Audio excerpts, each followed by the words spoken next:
বাংলাদেশের প্রতিটি নারীর কাছে আপনাকে ক্ষমা চেতে হবে।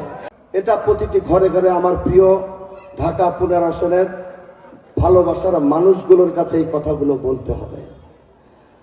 মা বোনদের কি বলেছে বলেন, জানেন তো আপনারা? এই ভাষাটা আমি আর পুনরাবৃত্তি করতে চাই না।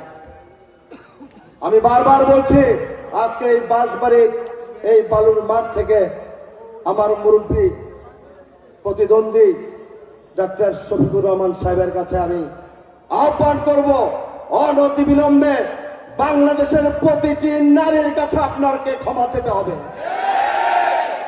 নাইলে 12 তারিখে আপনার কি হবে আমি নিজেও জানি না। ক্ষমা চান, তাহলে কিছুটা রেহাই পেতে পারেন। আমরা কি করব সেটা হলো বড় কথা।